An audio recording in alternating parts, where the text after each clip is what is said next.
See that? Okay, I'm going to pick up from where I left off last night. I might review the last 5 slides from last night to get you back in.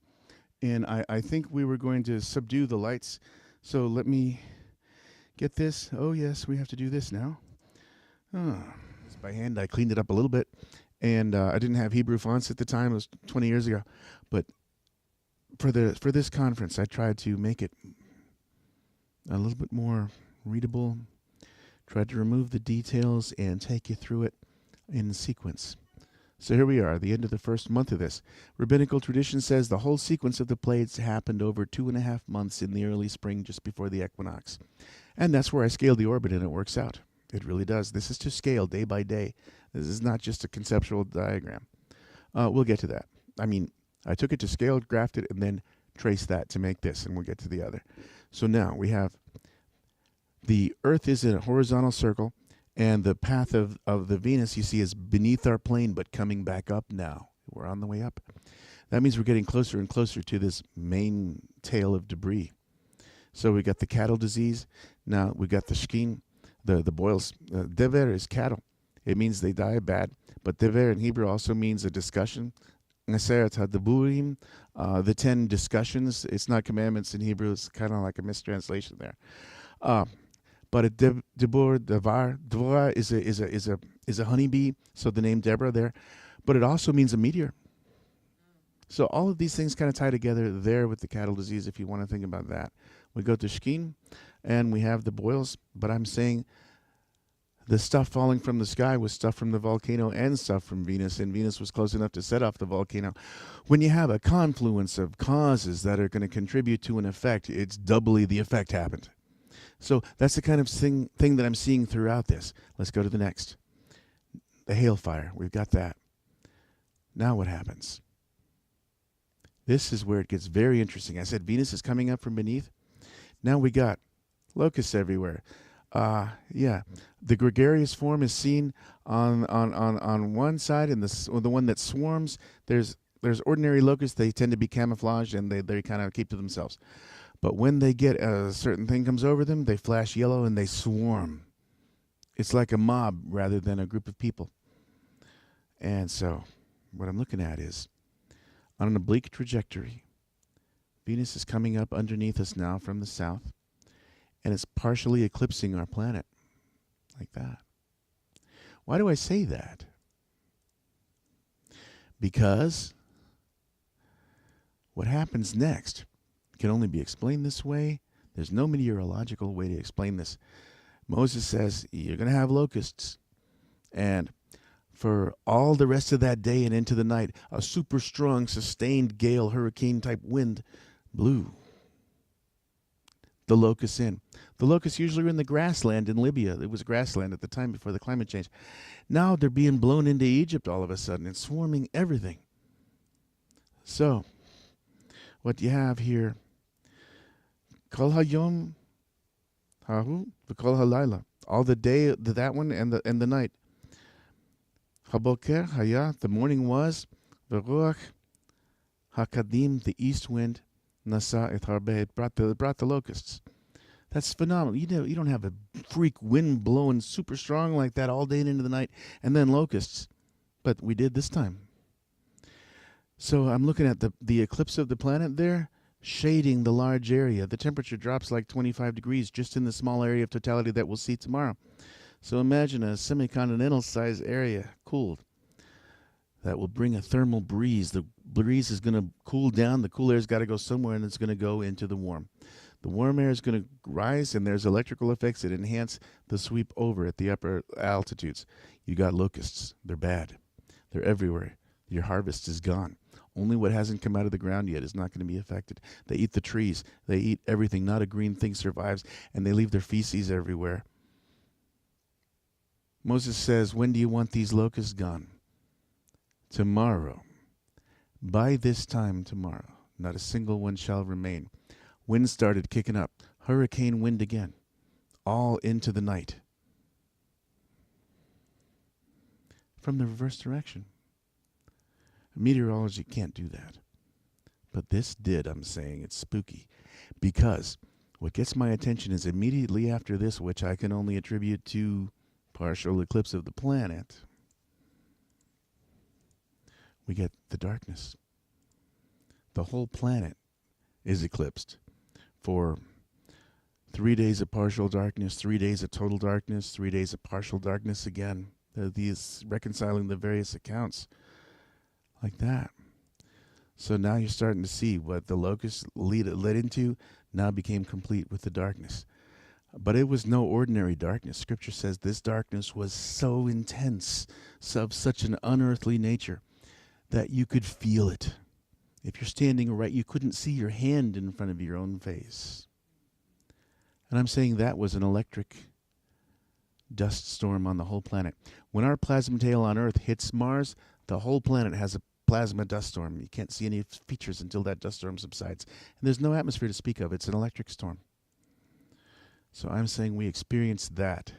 DZ Parker, you've experienced some of these effects. You can testify. Anyone else here been through a haboob or a dust storm? They happen here in Arizona with the monsoons. So the next time you see that, or when you see the eclipse tomorrow, think of these kinds of things intensified on a planetary scale now instead of just our moon. Choshek. Here's the orbital diagram to scale that we've been talking about. There's our months. So there you go. And you can count day by day. We've got the plague of darkness days. Then we were told to tether the lamb on the 10th, and then the earthquake, the Passover on the 14th or the 13th for the rest of the world. 50 days later after the Passover, we count the Sinai event. So look, the orbit must have changed by then. It's a transition to the next orbital scenario of J.Godowski. So, darkness. It gets dark. You have an eclipse. But you could still see the stars. No, even the stars went out. It got so bad, the candles went out. You couldn't see the face of your neighbor. This is how it is. Headlights are stronger than any candle or torch. And look what happens. For 3 days and nights of total darkness like this, and 3 days on the front and back with partial darkness like that, unforgettable. When the account says Pharaoh hardened his heart, or somebody hardened his heart and all that, it's a figure of speech. Kaved. In Hebrew, kaved means heavy. And in the Egyptian, every decision you make over your whole life, you get weighed in the judgment here. And if the decision of your heart isn't as light as the feather of truth and correctness and rightness, then this hippopotamus, lion, mangled beast with a crocodile's mouth says you lose. So, now we've had all these plagues up to the darkness. And this looks spooky, you know. All the firstborn would die. Has there ever been something like that in the history of the world? Velikovsky highlights that there was earthquake and all the houses fell. He says the Bekor were the select. Yes, they were. I agree with his arguments as far as he goes. But he didn't know this. We found this in epidemiology just 20 years ago, and Velikovsky couldn't have known that. So I want to take this glyph that's been iconic in Electric Universe videos, and I wanted to add the technical knowledge that we have now and open our eyes to that. And then see how spooky the people must have felt and convey the whole human experience. Jewish tradition says the firstborn died at midnight. It was spooky. From the firstborn of the men in the palace, workers in the factories, and even all the animals. And at that same time, the temples fell, the idols and statues fell over and were destroyed. It was a spooky, spooky, unforgettable thing in the middle of the night. So I say, on that eclipse, that trajectory, it eclipsed us. We got the spooky wind, but now it keeps coming on that same trajectory and gets even closer. And we have a planetary earthquake. The whole planet goes off. And for us, it was the middle of the night. So, think of the totality of the circumstances, given that all the plagues have happened just so far. Not just in Egypt, but globally. All the stories corroborate. around the world differently given the different positions around the world.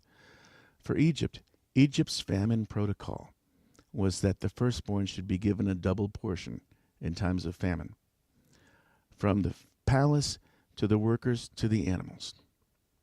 The locusts had destroyed everything. The ground was moist because of the fire. Its chemistry was modified because of the petroleum. So that gives rise to different bacteria to dominate that don't normally. You couldn't have anything green to eat, so you had to go for grain, whatever grain you could get. These were buried in shallow pits in the ground to keep them safe, but before they could eat that grain, the darkness hit. 3 days, 9 days of just darkness and sandstorm. They went back out to get their food buried under this sand, moist sand, contaminated with locust feces, and even that was with a ground that was modified. So these are the conditions for a mold called Stachybotrys. And this is bad. It causes pulmonary edema, and you fill with fluid, and it's the same thing that killed the horses in the other thing, only the human form. This forms as a layer on top. If you remove that top layer, the rest of it would be bad, but not deadly. So from the very most deadly layer, the firstborn all got a double dose. If eating this was bad enough to kill you half to death, a double dose is what the firstborn got. So we have contaminated grain, death by Stachybotrys of firstborn of men and beasts from the palace down to the workers, and the idols, the emblems of Egypt's control, fell. We'll talk more about lightning. We'll talk more about lightning. Why don't we hear lightning striking the temples and all that? Because Egypt, of all the inhabited landmass of Earth, is tellurically insulated from lightning strikes. Do you see that? So when the planet was getting sculpted in the Grand Canyon, was being carved, and all the things we saw today, on the day side, it was midnight for us and we were insulated.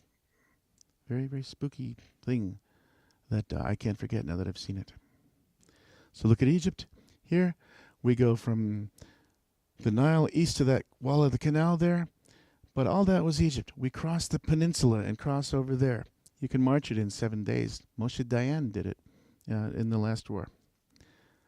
Velikovsky looks at this, his friend Claude Schaeffer, who wrote in French, and said if we compare the stratigraphy of the ancient Near East, the one thing stands out.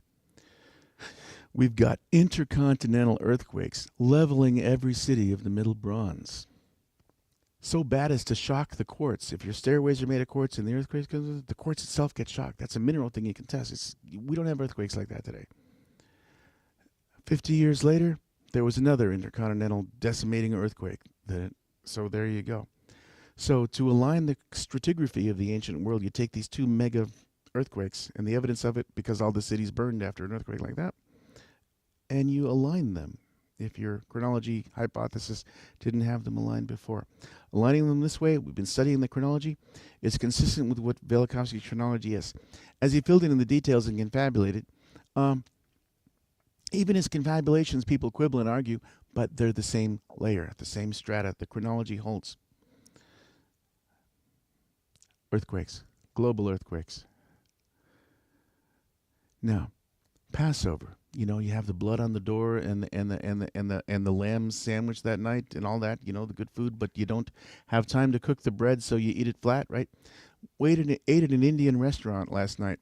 You have that flat cracker bread shaped round and the lamb, and so I ate that, and again, if you got to get out in a hurry and go on a long trip fast, you want massive protein, vegetables, and you don't want yeast.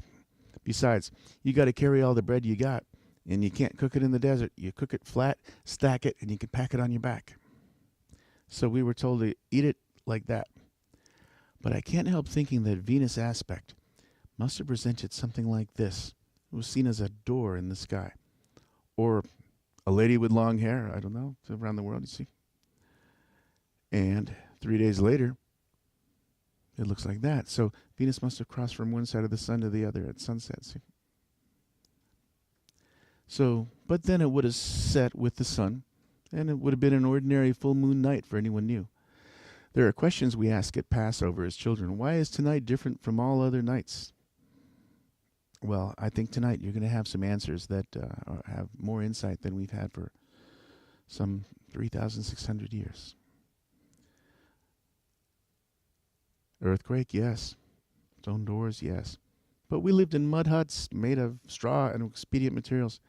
This is a model of the houses we had. Actual archaeology. So, I can't help the notion that we were told don't boil it in water. It's got to be roasted lamb. Put it to the door for the 10th and keep it there until the 14th. At the evening of the 14th, before the sun goes down, you roast this lamb. So there's the fire of roasting. There's the lamb, and it's a good meal, of course. But we were told to put red spray paint on the door. The blood of the lamb is red.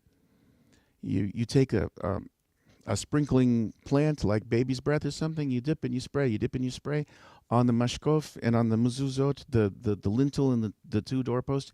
So we've got this red emblem echoing what was seen in the sky on our houses. We're told to stay in the house, don't go outside the house all night. So I can't help but thinking that Venus had something to do with this.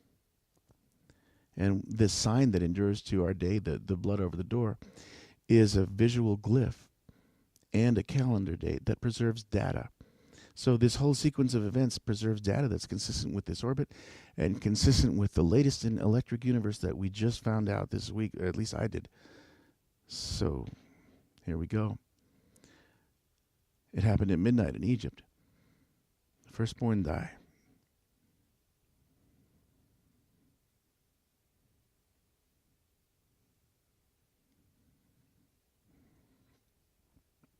Pharaoh has to deal with that. And everyone else going through the same thing.